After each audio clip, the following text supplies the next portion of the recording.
You've probably heard statistics on the pay gap between men and women. National research shows that on average, women make 77 cents for every dollar earned by men. Companies seeking contracts with the city of Albuquerque now receive a 5% preference in the application process if they can prove equal pay for men and women in comparable positions. Correspondent Megan Kamerick sat down this summer with Martha Burke, political psychologist and author of Your Voice, Your Vote, The Savvy Woman's Guide to Power, Politics, and the Change We Need, to talk about the city's pay equity ordinance that went into effect on July 1st. Dr. Martha Burke, thank you for joining us on New Mexico in Focus. My pleasure, as always. You chaired the Mayor's Pay Equity Task Force. Let's just start. Why do we need an initiative on pay equity in the city of Albuquerque? Well, we need it not only the city of Albuquerque, but most every city, actually nationwide. Women are still making 77, 78 cents on the dollar to men, and that is for full-time, year-round work. And so equal pay has been the law since 1963, and it's still women's #1 concern.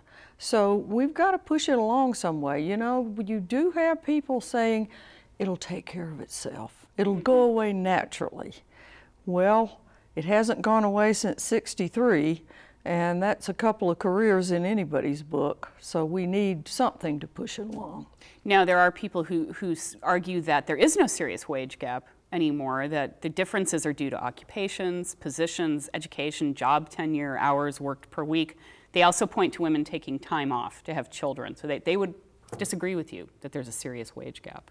Most of them are probably guys. No, there are some women too. There are some women, that's right. There is at least one, at least one. What they're talking about, those are all factors that affect pay. But when you look at the pay gap and how it's calculated by the U.S. Department of Labor, again, it is for full-time, year-round work. So you can't say, well, women take off or they're only working part-time. That's not the comparison.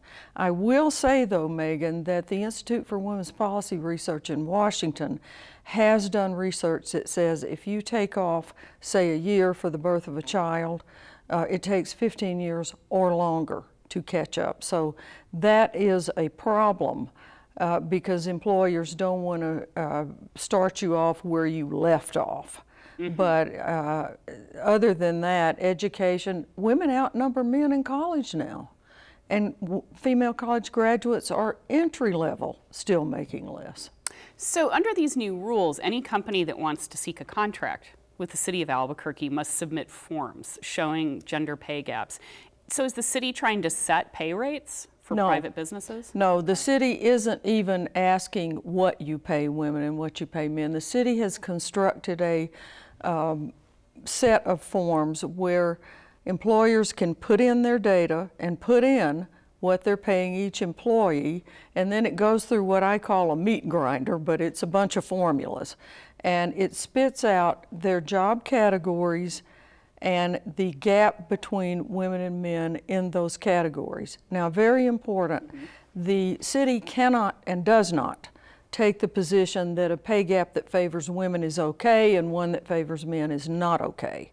The city's position is if it's the same work, same qualifications, and down the line, there should be equal pay. So what comes out on that form is, let's say, administrative worker, pay gap X%, but it doesn't say whether it's in favor of women or men. So under these rules, the companies with gender pay gaps of 10% or less get a 5% bonus on their overall score when they're trying to become a contract. Yes, they do. Or applying for a contract. Will they be excluded from competing for a contract if they don't meet the bar? They won't be excluded. Okay. I sort of wish that it was a little bit stronger and said, you know, you get more points the closer you get to parity, and that could happen in the future. But right now, it is a 5% bonus if you come within 10% of parity. And for some of those reasons you mentioned earlier, there may be new hires. Someone may have gotten an additional certification. So there are factors that do affect it. We think 10% is a very high bar. We've already seen data, preliminary data, that show in Albuquerque some pay gaps as high as 40%. So are the companies possibly concerned about worker privacy. How is the city addressing those concerns? Workers' names or individual salaries are not turned in, so privacy is not an issue. That was one of the things the task force made sure to take care of in the planning. So this is why we are at 10%, because there's some extenuating circumstances. There always are some, and it could, as I said, women now have more education. It could favor men as well as women. Someone asked me, well, isn't that just saying 10% is an acceptable level of discrimination? No. There is no acceptable level of discrimination. Do companies risk sharing sensitive information with their competitors? No. I do. Okay. Again, their pay scales are not published. Okay. So some have criticized New Mexico for a perception of not being business friendly. Is it possible this might contribute to that perception? Well, I don't think so. I think the data actually show that these tax breaks and this sort of reporting, which businesses have not complained so far, and it's been out there for a couple of months as a preliminary information so they know what's coming. They're not complaining. Business friendly means an educated workforce primarily. It means an infrastructure to get people to work. Something like this is way over at the margin. But again, Megan, I just want to emphasize what we're talking about is city contractors. That's your tax dollars. Okay. And the city is not telling mom and pop over here that run let's say a bakery that doesn't get a city contract, they're not part of this. It's how are our tax dollars being spent with businesses that are fair to workers or not. So what's the ultimate goal with this, to expand it maybe county, statewide? Well, we've had a similar initiative at the state level since Bill Richardson was governor.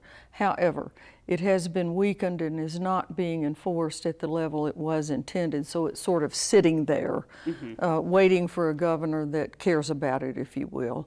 The goal is it's twofold, of course, to raise pay for those that are not being paid fairly, but it's to get businesses sensitive to their own practices. You'd be surprised how many businesses don't look at this stuff. And maybe they have 50 employees and 2 managers that do the hiring, and unconscious bias can come in and people don't even realize it till the numbers are right there in front of them. So we're also going to certify businesses that do well as pay equity certified or good on the issue, leaders on the issue. That should help them in getting more business, in their PR, their advertising. It's going to be a win-win.